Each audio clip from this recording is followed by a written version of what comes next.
I'm Francesco from TI USA, and really I'm here today to show you how this tool for civil society procurement monitoring that we've been working on works. I have literally 2 slides, and then I will basically sit down and show you how the tool actually works, which I think is more interesting.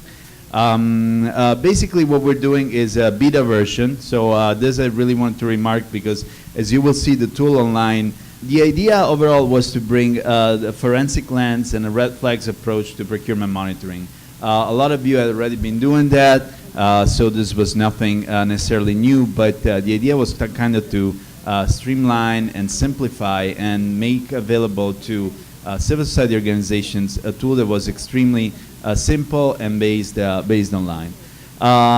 We knew that East Asia had fantastic experience in this field, so really the idea was to draw broadly on what had been done basically by ANSA and its fellow organizations. And this is one of the reasons why we work very much on this project with local partners. I don't think we would have been able to do this without support from our partners, from Carol Herrer team at PWI, but also our partners in Indonesia, Patira first, and now more recently, Indonesia Procurement Watch. And finally, we want to involve everybody, anybody of you who's interested in helping us to develop this and give us input or use the tool in the future when it will be ready. So very briefly, this tool that we're doing, that we're working on has 5 main components. The most interesting is the monitoring assistant, and I'm not going to tell you anything about it because I will just demonstrate it in a minute. A resource guide, which is supposed to be a general guide for procurement monitoring, again based broadly on what ANSA has done and all the work that has been already done out there. 2 country-specific resource guides for now. We're piloting this project in the Philippines and Indonesia. So the 2 country-specific guides are going to be for these 2 countries, done for with support from our local partners. Training module that will show how these tools work, and a learning community, which is simply an internet-based forum where it's kind of procurement practitioners can share experiences not only on procurement monitoring in general, but also on how to use this monitoring assistant. So let me show you how the tool works.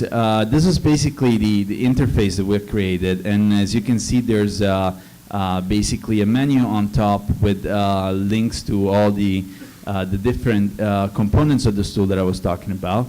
And as I was saying, the most interesting and somewhat innovative part is this monitoring assistant. So the way the monitoring assistant works is if I go to the My Projects page, this is where all the projects for a certain user are stored.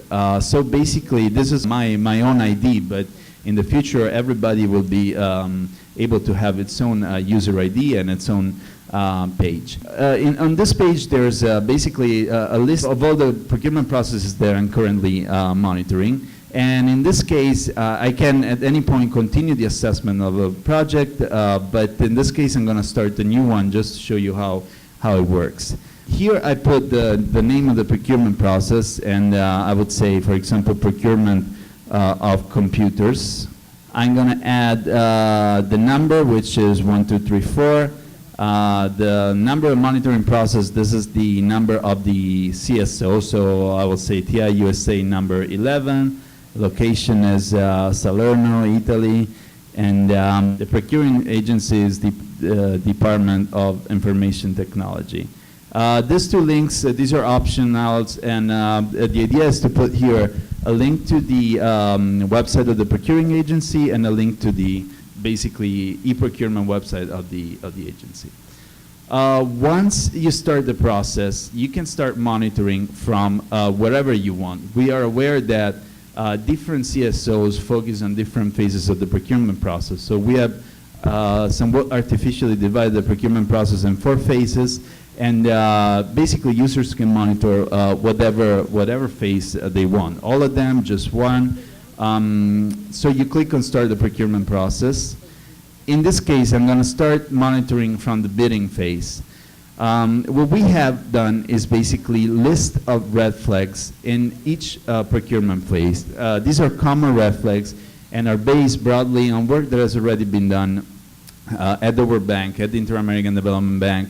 And what we've done is we have collected for each phase of the procurement process somewhere between 10 and 20 common red flags. So let me take a look at the first question, for example, which relates to shortlisting and pre-qualification. The question says, when names are shortlisted, the pre-qualified firms are publicized, do some companies appear unqualified? The features of each question are the following.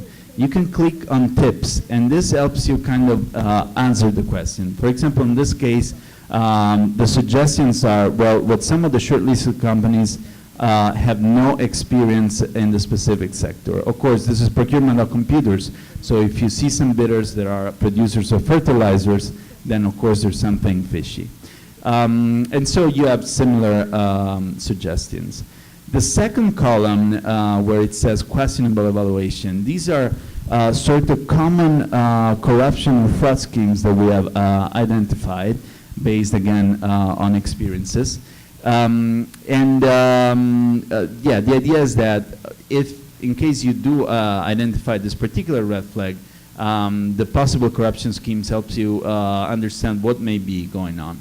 There's 4 kind of responses: yes, no, not applicable, or information not available. In this case, I'm going to go very quickly through the list.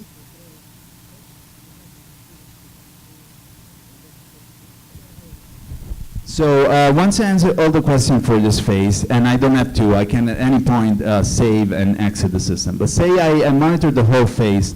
Now the system, with a very simple algorithm, calculates a risk profile for this phase of the procurement process. This is somewhat the most complex and sensitive part because, of course, what we have done is basically giving risk scores to each one of those questions that you see. So in this case, the system is telling me that there's a possibility that the risk profile for this project is medium to low. For each one of the red flags that I have identified, these are the yes answers, the system tells me what the risk score was, in this case 2.